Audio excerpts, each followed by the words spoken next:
Hey, how's it going, guys? Welcome to Battlefleet Gothic Armada 2. This is a Tyndallus Interactive developed game published by Focus Home Interactive. It takes place within the Warhammer 40k universe, specifically the Gathering Storm part, which is sort of this crazy part of the lore. It's where a lot of the really cool stuff that you read about in the lore happens. Basically, Cadia is in complete ruins after being destroyed by the 13th Black Crusade of Abaddon, and now you have to play as the Imperium, and then the Necrons and the Tyranids, and play within these dark and troubled times. If you have no idea what I just said, well, that's fine, because the game will tell you a little bit more about that as you're playing the first game. Second game, probably don't want to hop into that, because it assumes you know a little bit about the Warhammer lore. But it's still reasonable to pick up and play.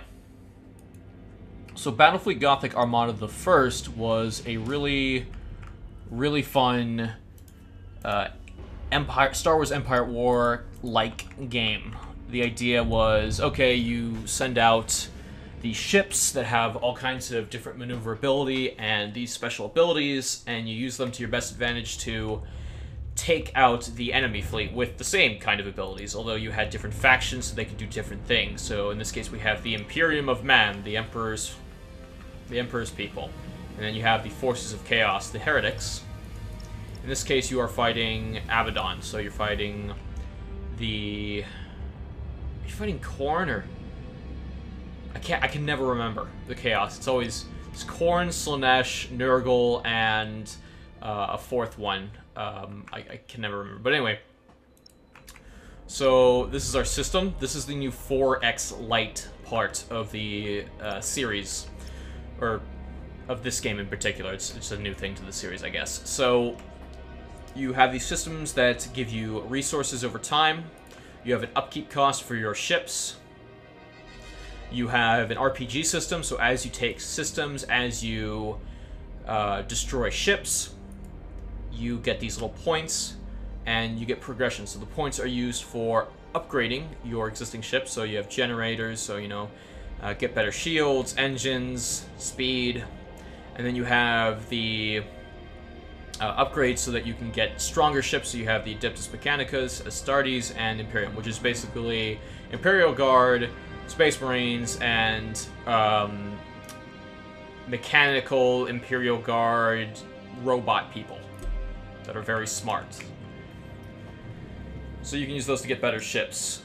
So speaking of which, let's look at our leader right here before we get into a battle, because we're going to lose the next battle we're going to get into, and I'll show you why in a bit, that I have no confidence. So, these are the current ships we can recruit from various systems, depending on how big the system is, like whether it can reproduce these ships. So, you have the escort class ships right here.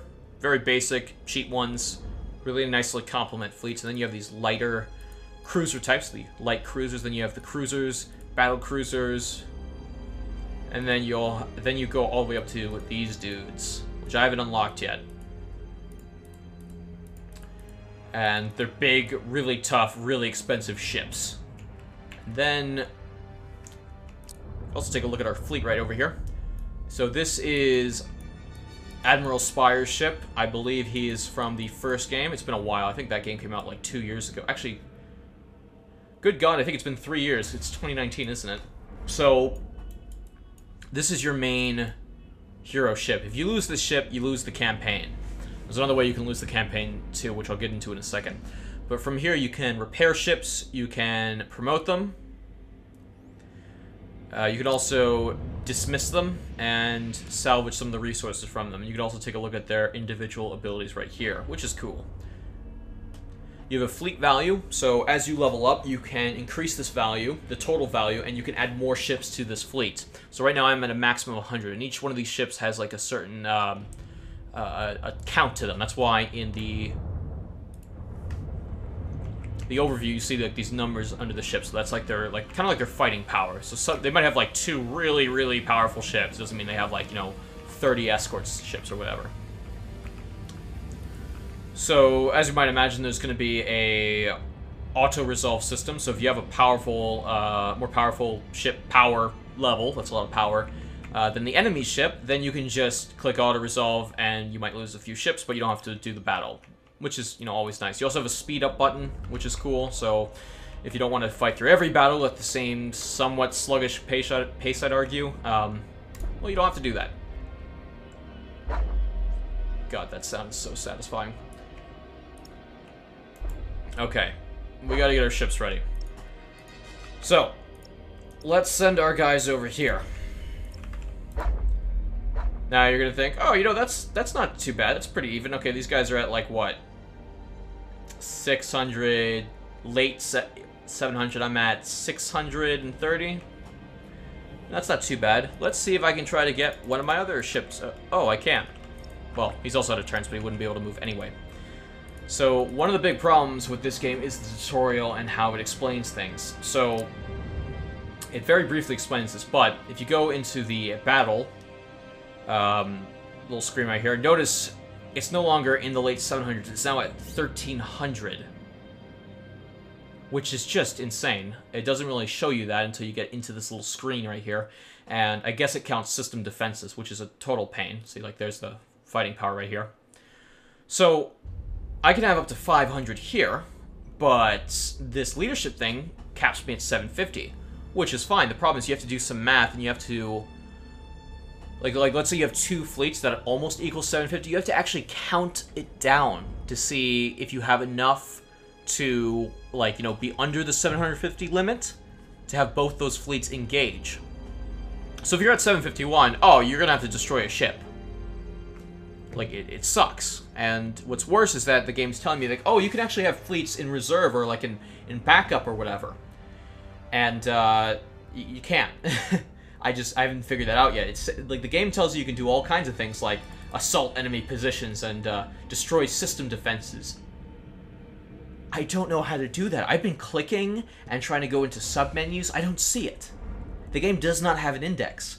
And what's worse is that when you initiate one of these things, you either can you have to, what you could do is you can just retreat and get these guys out of here, but it costs like a movement point. So it's kind of like wasting your turn if you could be doing something better. So, we're kind of stuck. Like, I have no idea how to defeat these guys. I don't know if it's a beta bug or if it's an issue, but, you know, they got minefields, so they've got turrets, and they got defensive platforms. It adds to their fighting power, and then... God, it just sucks. I could add one line ship, or maybe one small medium ship to this, and it would be decent. Like, but I would still be... dwarfed. But okay, let's get into it.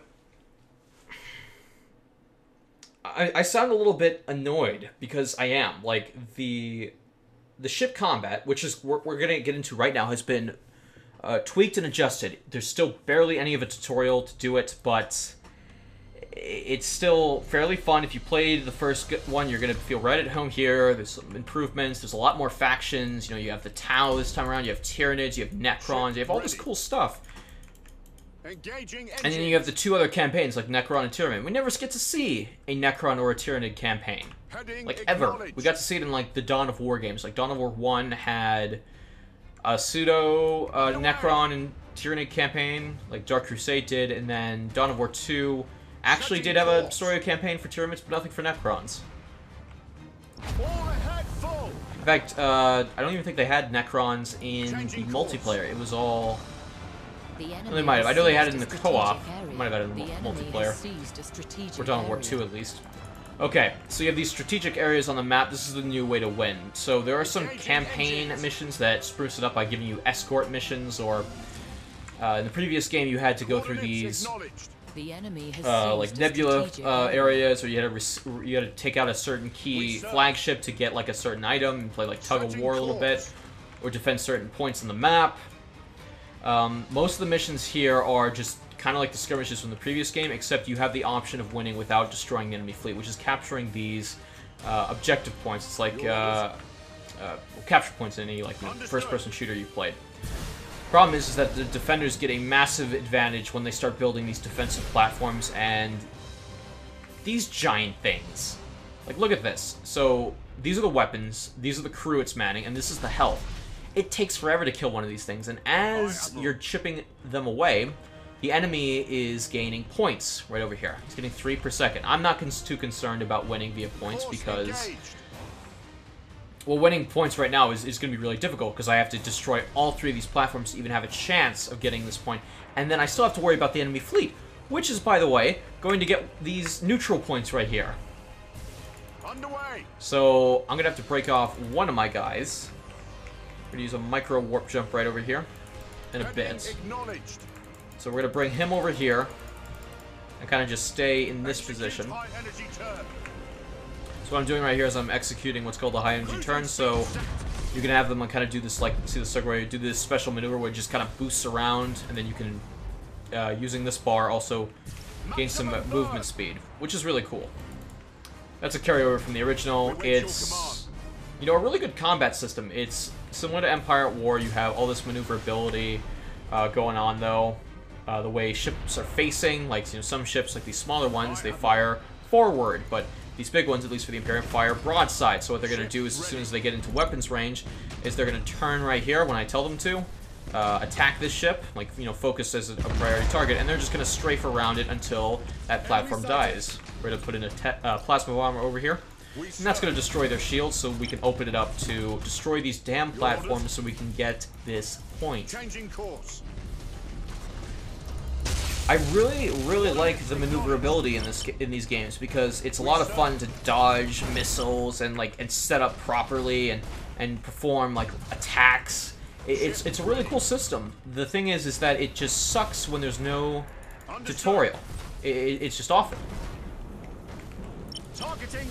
So, like in the original game, boarding was not explained very well. So here it's a little bit better. It's not as, you know, quite as random. You do get more successful chances. Oh my god, looks like we're gonna lose our Spire ship. That's gonna really suck to have this gone. So we're just trying to take this little area right here so that we can just take some pressure and some points away from him, or at least keep him from gaining points. Setting course. Micro jump. We're gonna just warp over here so we can get into the place again and then hopefully kill him. Yeah, we did. Okay. Now we got our shields back so we can last a little bit longer here. Engaging target. If these ships don't take their sweet ass time, we're gonna do reload, which is a stance to do more weapon damage, fire faster, and, you know, all that good stuff. So this purple meter right here is shields recharging. The red is the hull. It used to be green, but now we have it. And what we're going to do is we're going to move our ship over here just so we can start to take it and get rid of this guy's control on that system. I was going to send this ship over here, and we're going to send these two up and away to this point. Understood. Oh boy, mutiny. So as you can see, I'm kind of fighting a losing battle here. And we've lost our main ship, and now we've lost the game. So we're going to load the save again. We're going to try that again. This time we're going to have not our other guy, not our main guy, be out on his own like that. I didn't expect the entire fleet to be right there. The other way you can lose is this little progress bar right over here on the bottom. Basically, this fills up as you take turns, and once this thing fills up to max, you lose the game. And as it fills up, you deal with higher threat levels, like factions attacking you, stuff like that. So I'm not too far into it. I know more factions appear in the game, and they just, like, you want to eliminate as many factions as possible. You don't have to deal with different, like, you know, turns of enemies just attacking you. So in that regard, like the single player campaign, like this mode, this overhead mode needs a lot more fleshing out and tweaking, especially for the tutorial aspect. For the combat, it's still fun, and if you want to give this game a try early, for $29.99 you can get rabbits if you own the previous game, and you can play with the 12 factions. Right now, multiplayer is a little bit screwy because the boarding mode in this game is, well, it's ridiculous right now. Like, apparently any ships that handle boarding really well, they just dominate the multiplayer scene. Heading acknowledged. So that needs a little bit of tweaking. Of course, it is beta. Maximum burn. I really want to like it, but Aye, I Admiral. can't enjoy it because I don't know how to play it. Engaging engines. Ugh. Maximum burn. There's a lot of really cool RPG elements here, but again, the main battle mode has been less touched, and if you just finished Battlefleet Gothic Armada 1 for whatever reason and are coming to this, well, you're playing as Imperial of Matt, and again, you can play as Necron, I believe, but you can't play Tyranids until I think you complete one or both of them, so that kind of sucks. So you're like, oh yeah, I love playing Tyranids in multiplayer mode, I can't wait to play them in the campaign. It's like, oh, womp womp. Coordinates acknowledged. And the new ships are fun, like the faction ships, they're similar, but they have abilities that make them just different enough. Oh god. Changing course. Well, I screwed that up. I never said I was good at this game. Course engaged. So like the new ships are really cool. Like the Tyranid ships are actually living ships that can go at like max speed. Like these guys can go pretty fast, but the Tyranid ships actually dash forward and they can just destroy everything in sight. Heading acknowledged. They're really cool. And, you know, having the option to auto-resolve and go a little faster is nice. I wish I could show you more of the Imperial campaign or better examples, but right now I'm actually stuck at the end, and when I try to go to the next sector, I just flat out lose. Like, it ends the game. Enemy sighted. So by boarding, we can lower their morale, we can cripple their systems, we can do a lot, which is always fun. We're gonna put in a tech plasma bomb. Ooh! Dang Skippy. The enemy has accumulated 25% of strategic points. The enemy has seized a strategic area. Alright, let's see if we can do some damage over here. Alright. Totally just killed all his crew right there. Oh, let's slow it down a little bit. Alright, I'm gonna send this guy over here. I'm gonna send these two guys to retake this system. Because the problem is we have to have everyone ready to kill this stuff. So we could try destroying all the enemy ships and then destroying the platforms. We don't have to dick around with these platforms right here. But the problem is it takes so long to kill these platforms, especially this thing, that the enemy eventually times out and wins. In fact, he's already halfway done. 50% of strategic points. Like, it sucks, and I'm like trying to figure out how do I sabotage these. I bet I could totally win if I do that. It's like, no, it's not letting me. It's not telling me how to do it. It sucks. It sucks to suck. Yeah. And this is gonna be a losing battle. Anyway, guys, thank you so much for watching. Battlefleet Gothic Armada 3999, set in the Gathering Storm universe. Your orders? It's fun. I'd say the campaign scripted cinematic missions are not as varied and as frequent as the previous game, but a lot of people just like this, which is fine. You know, it's a fun thing to build around. They really should improve upon this, you know, with DLC, with campaigns, story expansions. Just add more to it, and add more, like, you know, events that you can, you know, like custom game modes are gonna be really fun with this game. Hopefully, if they improve upon that. I unlocked these jellyfish that can spawn on the map and explode if you destroy them. So you can, like, have them chain react and destroy tons of ships, which is really cool. And they'll just appear randomly in the game. They're not anything that'll, like, be detrimental to, like, either side. Like, they don't favor, or you know, it's like a cool little mixer-up. And I just lost again. Well, I'll leave it at that. Cool game, needs a better tutorial. Anyway, guys, thank you very much for watching. I'll see you next time. I'm out.